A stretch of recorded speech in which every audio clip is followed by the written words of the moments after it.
Hello and welcome to the News at 7, where we get to the heart of the day's stories and communities across Scotland. Tonight, MSP Colin Smith is charged with possession of indecent images. He's been suspended by the Labour Party and is due to attend Dumfries Sheriff Court at a later date. Also tonight, rising food prices and airfares push up the rate of inflation. And reaction from Scotland's biggest council as some local authorities in England weigh up whether to take legal action to remove asylum seekers from hotels. And Sheila is out and about for tonight's sports. I'll be at Celtic Park, where Brendan Rodgers' side will take on Kairat Almaty for a place in the Champions League. And archaeologists resurrecting Scotland's first skate park. Hi, I'm Laura McKeever. Welcome to the News at 7.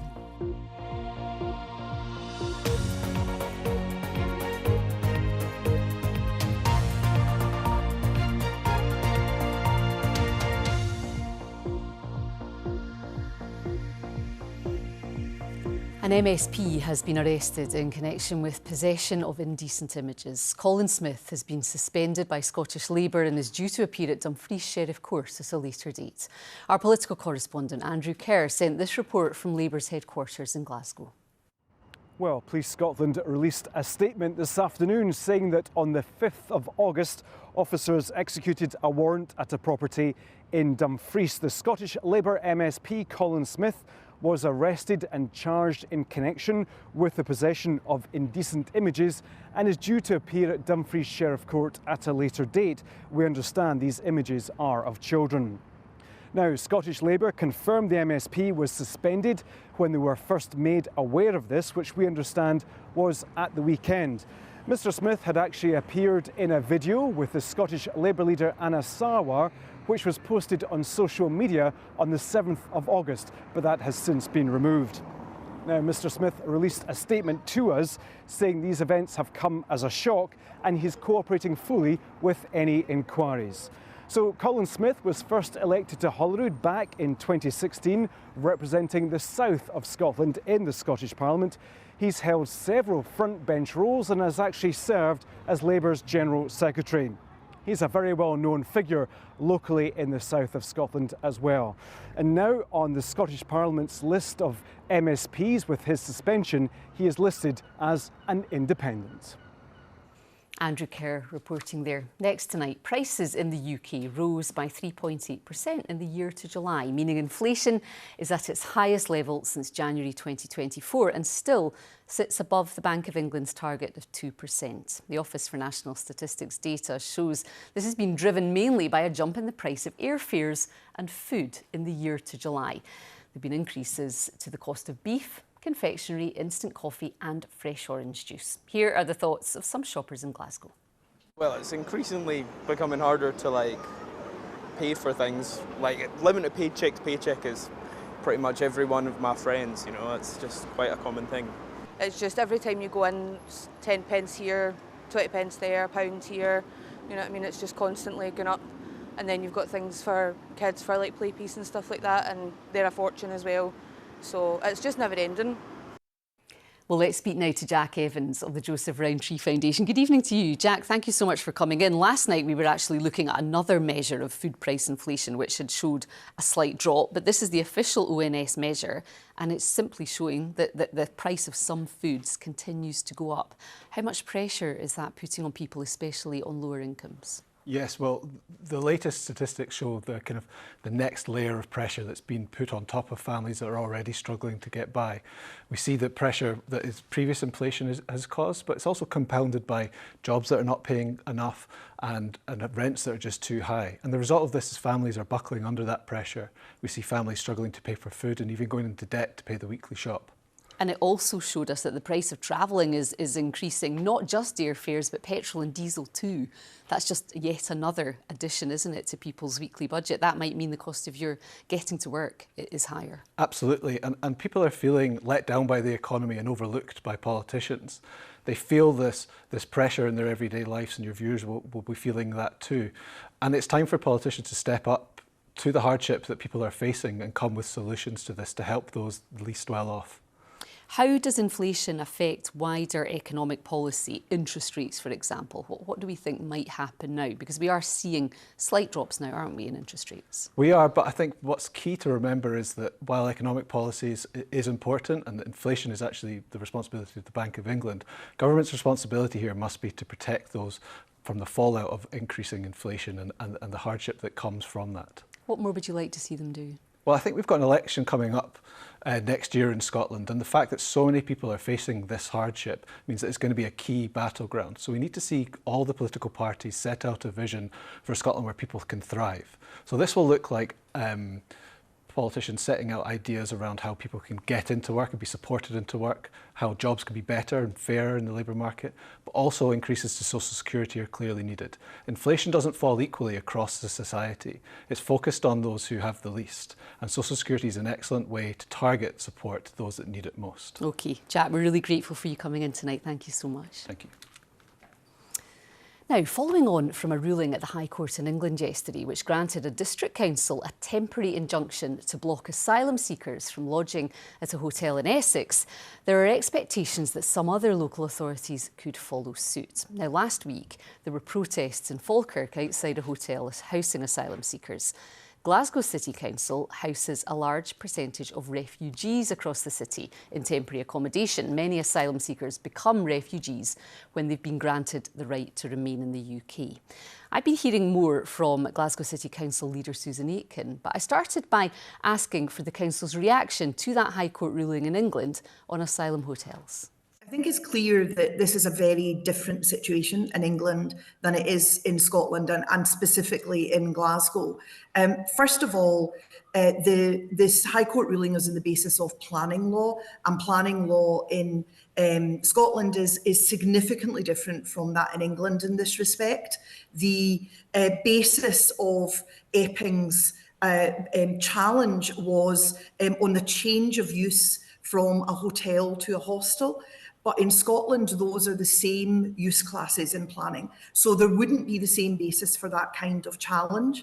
Do you not see this as such, if at all, an issue here in Scotland, that it's different kinds of pressure points in different parts of the country?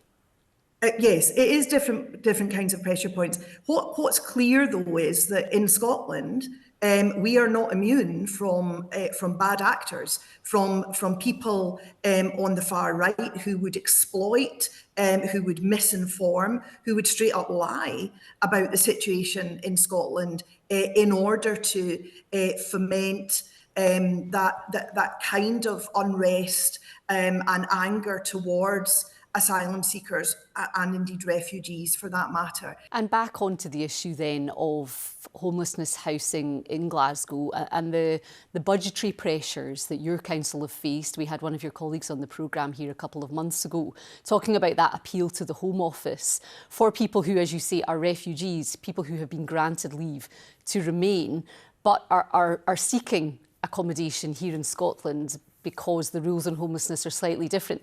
Have you been able to get any of that support from the Home Office, any further resources to try to help you to deal with that, to deal with that refugee population seeking housing while also trying to help other people who are here and existing on the homelessness register?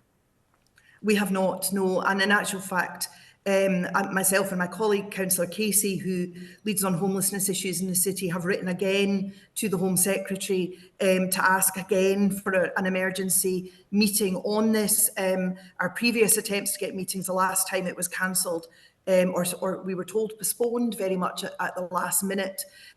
So we will continue to seek dialogue and support and an intervention from the Home Office on this.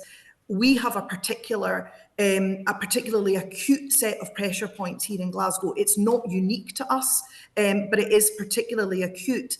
And it is costing the city tens of millions of pounds. And we are facing a very significant budget gap next year, the vast majority of which is accounted for by homelessness costs.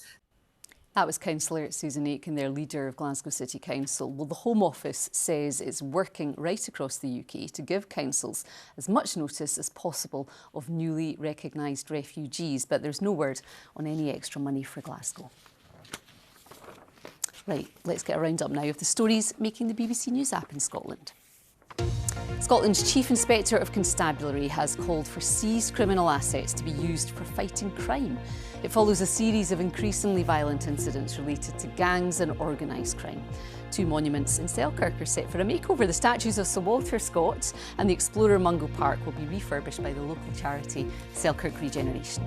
And traders at a comic convention at an ice rink say they've been left with thousands of pounds of damaged stock after water seeped through the panels over the ice. It took place at Braehead Arena in Renfrewshire. For more information on these stories and much more, you can scan the QR code. It's there for you on the screen now, and it will take you to the BBC Scotland News app. There's more there for you, including the latest on the financial problems facing Dundee University. Now, scientists say there's been an exponential increase in marine mammal strandings in waters around Scotland. The number of whales, dolphins and porpoises getting into difficulty has risen from about 100 a year to more than 300 over a 30-year period. Researchers at the University of Glasgow say possible causes include chemical, plastic and noise pollution and accidental entanglements in fishing gear. I've been speaking to the lead researcher, Rachel Lennon, and a warning that this does contain some images which some viewers may find upsetting.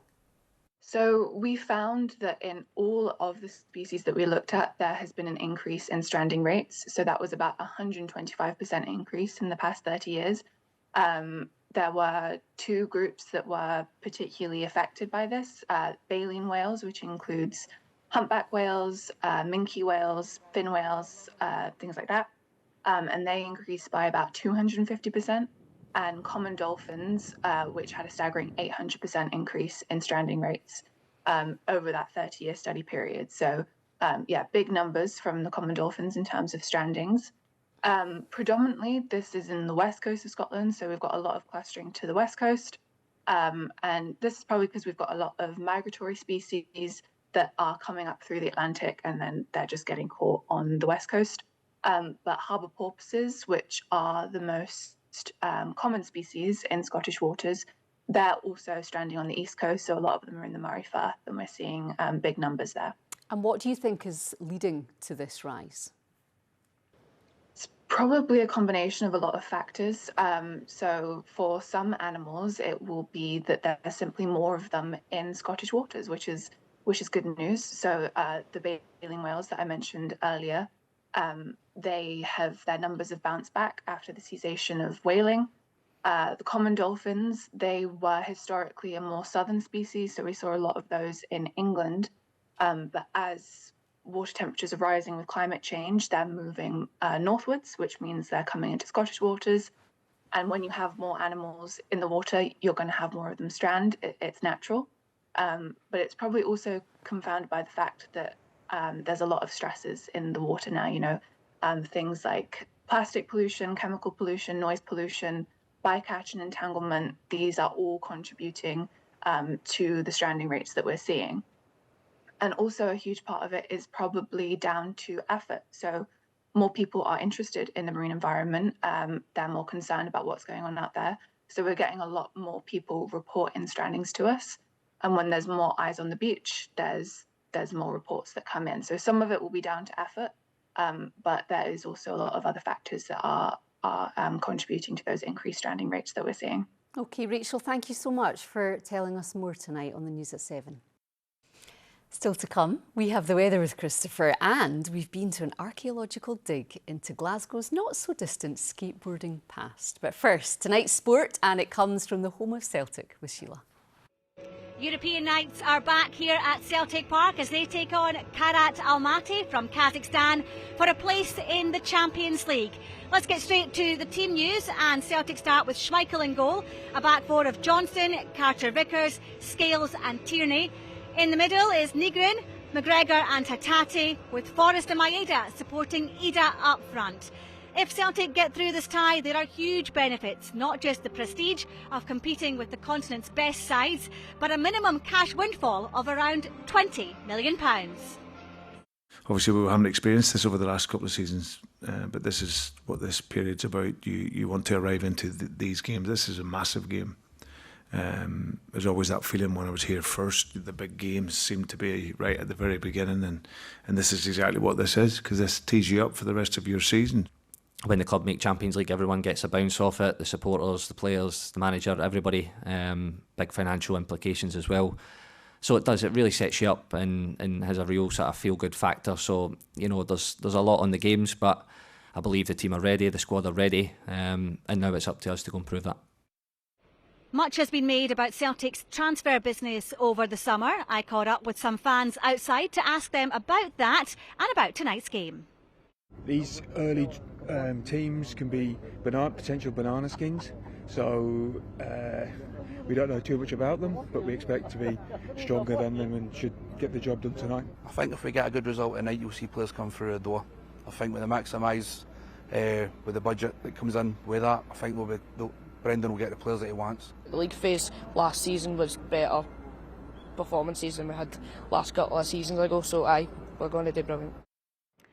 That game, of course, tonight, but last night Rangers got their playoff against Club Brugge underway, and despite losing 3-1, head coach Russell Martin insists the tie is not over. The Ibrox side went 3-0 down after just 20 minutes, a dreadful start from the home team prompting some Rangers fans to walk out. Danilo pulled a goal back to give them a bit of hope, but they face a monumental task in the second leg in Belgium next Wednesday. Here's what some Rangers fans made of it all. Terrible. See, if you didn't have a Rangers jersey on, you wouldn't watch them. That's how bad they really are. Martin's time is going to soon run out. You're only one sort of bad result away from a crisis up here, and I think he'll be gone by the 1st September. They'll get knocked out next week and lose the first whole firm. There's no sign of any improvement, I think that's the most frustrating thing. Do you think there's any hope for the second leg, sir? No, very little, very little. The tie is still game on. We've been away to two teams that have been chasing us, and now we get to be the one that's chasing and hunting and really can attack the game. So I'm excited about that opportunity, and the players have done that in the second half, and the fans as well. The energy's completely changed. Well, the European action extends beyond Glasgow this week because Aberdeen and Hibernian are both at home tomorrow night in the Europa League and Conference League playoffs, respectively. The Dons take on FCSB, formerly known as Steaua Bucharest, in a Europa League playoff. That's their reward for winning the Scottish Cup. Manager Jimmy Tilleen is hoping for a big atmosphere at Pittodrie for a match you can watch live on BBC Scotland. The atmosphere the supporters and the fans have created all my time I've been here, I never seen something different, and I know how much it can lift the players, and also the players has to send their energy to the supporters. So I think this connection is so important, and I think we will see it tomorrow also, and that can make a difference. Well, from Aberdeen to Edinburgh, where Hibernian will take centre stage against Legia Warsaw. Easter Road came alive last week when Chris Cadden's extra-time winner saw Hibs progress to the last qualifying round for the Conference League. Head coach David Gray hopes the feel-good factor around Leith can propel them to their first ever group stage campaign. Can we qualify for group stage football, which has never been done before at the club, so can you then recreate history again? And the challenge we've had, the tests we've had, the games we've came through has been fantastic, and this is the last one. It doesn't get any easier. If anything, it gets tougher just because you get a little bit closer and what that means and dealing with that, and the expectation and the noise round about it. But it's certainly a very exciting time to be a Hibs player and fan and everybody connected with the club at the minute, and we need to use that to our advantage. Well, that's all the sport from me here at Celtic Park. Celtic against Kairat Almaty. You can follow all the action on the BBC Sport Scotland website and on BBC Radio Scotland Extra. Kick-off at 8 o'clock. Well, staying with sport, but let's add in some history. Usually we'd expect archaeologists to be digging up ancient artefacts from the distant past, but a group in Glasgow are sifting for the remnants of a more recent culture, that of 1970s skateboarders. Hazel Martin has more. Today, Kelvingrove Park in Glasgow is full of skaters enjoying the sunshine, but something that you might not realise is that it was the same back in the 70s. Just beyond the bowls of the modern skate park here lies the remains of a much older one. Kelvin Wheelies opened at a time when skateboarding was booming as a hobby, far from the Olympic sport it is today. In 1978, it was a state-of-the-art facility used by hundreds from all over the UK, even hosting Scotland's first ever skating competition. This place was rammed with skateboarders back in the day when they opened it in 1978. You couldn't really move for skateboarding. From a Scottish perspective, I think skateboarding really hit mid-70s, and it was a big thing. It was the new thing. It was like there's Beatlemania and then there was skateboard mania. It was just crazy. There was just so many people on skateboards, and then it quickly sort of settled down, and the fences came down. The park was left sort of to its own devices, and the skateboarding was still kind of in its infancy, so they sort of made it unskateable by filling it in. Parts of the old site remain visible, but you have to know what you're looking for. Working with some of Glasgow's skateboarding community, archaeologists from the University of Glasgow are stepping in. Just now we're in the remains of the Kelvin Wheelies, Kelvingrove Skate Park. So it was landscaped by the council in 1982-83 when they gradually filled it and dismantled the site. So around us there are bits of concrete that are clues to what was here beforehand, but otherwise it just looks like another bit of the park, just with some strange fences and concrete lying about. So we're going to work with the skateboarders who were here as teenagers and also some community members and local volunteers, and we're going to dig out some slots that run across some of these big concrete features, the slalom runs and the bowls, and basically we're just going to methodically empty out all of the soil and stuff that was dumped in there when it's backfilled, and then look at the concrete, see what it looks like, what state it's in, and also look for things like graffiti, because there's no point in doing this without the skateboarding community, because I don't really know, I don't have the information on how special this place was. It's hoped that this will offer a little slice of what was a Scottish skateboarding institution, filled in but not forgotten. Hazel Martin, reporting Scotland, Glasgow. Now, when Donald Graham came through treatment for prostate cancer, he wanted to make a difference and help other people. So he got involved in his local community garden, and he's a finalist in the green category for the BBC Make a Difference Awards. Here's Donald's story. My name is Donald Graham, and I'm the horticultural trainer for New Start Highland. December 2020, I was diagnosed with prostate cancer. And when I came out the other side, I just wanted to do something completely different, and I wanted to work in gardening in some level. And I just thought, well, maybe I can help here a little bit and just pass on my knowledge for however long I'm going to be here and just try and do something good. I've been in the gardens now for a good few years after a brain injury. It's definitely changed my life, and it's given me a purpose. It's kept me fit, both physically and mentally. So everyone that comes here is a volunteer, but we know they come here, they're happy coming here. I just love coming through these gates every day, because you don't know what you're going to be dealing with from one day to the next. I see them when they turn up at the gates. They don't see you, but you see them and they're taking a deep breath because they're anxious. The anxiety's got hold of them, and they're thinking, can I even get through this gate? And then the next, a few months later, they've had a job interview and they've got work. That makes me smile and makes me, I'm glad I'm here. They absolutely deserve this nomination, New Start, because they've helped so many people, and a lot of the time it goes unheard how many people they actually do help. I would like to class myself as being top of the list.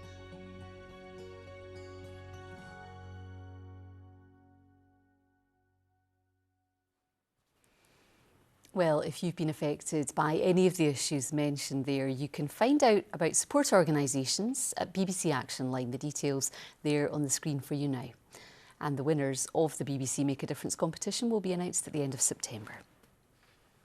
Time for some weather now. Christopher's here. The blue skies continue. Yes, for some, not all. Certainly the dry weather continues, and there's more dry weather to come, Laura. That's what we like to hear. Indeed. Lots of sunshine around for many of us today, though. Great picture there from the campus at Glasgow University in the West End, although where the cloud lingered, it was fairly stubborn and overcast. But for many, it was bright and blue skies all the way and dry. And, as I mentioned, more dry weather to come.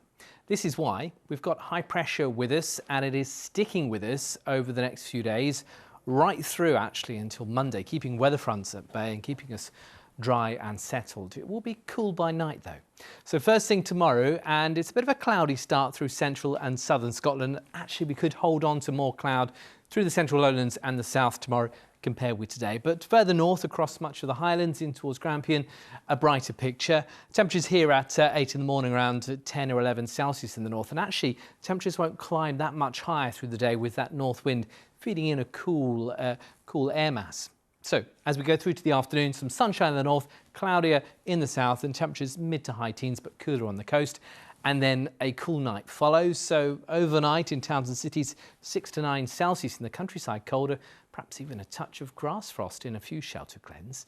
For Friday, the high pressure sticking with us, so once again it is dry. Once again, it'll be a case of some sunshine and variable cloud, with the thickest cloud, perhaps the odd spot of light rain or drizzle, but generally dry. Temperatures around about the mid to high teens, 1 or 2 spots reaching 20. This is the weekend, weather on repeat. It's dry and cloudy with some sunshine breaking through at times. But notice the wind arrows now just changing direction to more of a south or southeasterly. So whilst that high pressure is holding on through Sunday and into Monday, just want to draw your attention to this.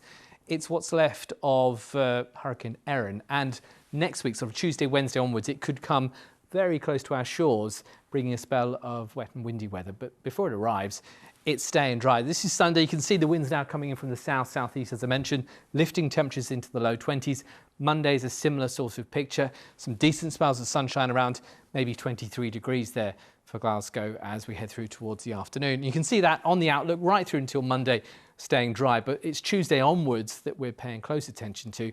We could actually see the return of some rain. That's the forecast. I thought you were going to say autumn there. It's not far quite. away. It's not far away. Chris, thank you. Now, among the 50,000 music fans rocking out to AC/DC at Murrayfield this week will be 87-year-old Wilma Mackenzie from Pennycook, who's recovering from a stroke. She says her ticket for tomorrow night's concert has been giving her motivation on the road to recovery. Richard Forbes has been to meet her. I was watching while listening to Planet Rock, as I do every day, and it said the tickets for AC/DC were going on sale at 10 o'clock that morning. So I phoned my son and said, I'll treat you if you'll take me. And, well, he's treating me now. Take me back to February. How did you realise that you were having the stroke? Fortunately, my daughter was round to see us, and she said, Mum's twisting face. So she phoned the surgery, take her straight to the hospital. So that was me. And so what sort of rehabilitation have you been doing to recover? Well, Audrey wanted me to walk, that's my daughter, wanted me to walk because I would have to get to Murrayfield to see AC/DC. Right, I'll do 10 minutes every morning. And they went, really? Yes. So I've done it every day. So you'd bought the tickets for AC/DC, then you had the stroke. Did you ever think of giving the tickets away at that point? No way. I said, they're taking me whether they have to carry me. I am going. And it's tomorrow night that the concert is? Yes. So this time tomorrow you'll be getting ready. Have you got that outfit worked out? Yes. Tell us about it. It's just I've got an AC/DC t-shirt at 87. And surely you'll be singing along. Could you give us a line or two? Rock and roll ain't noise pollution. That'll be it I'm doing. That's my favourite. The fabulous Wilma talking to Richard Forbes there. Rock on, Wilma, and I hope you have the most wonderful time. And you too, if you're going tomorrow night to AC/DC. We look forward to hearing how all of that goes. Thank you very much for your company tonight. There is more on all of our stories over on the BBC News Scotland website. We're back tomorrow though at 7. Amy is here, so do join her then. From all of us though, good night, bye-bye.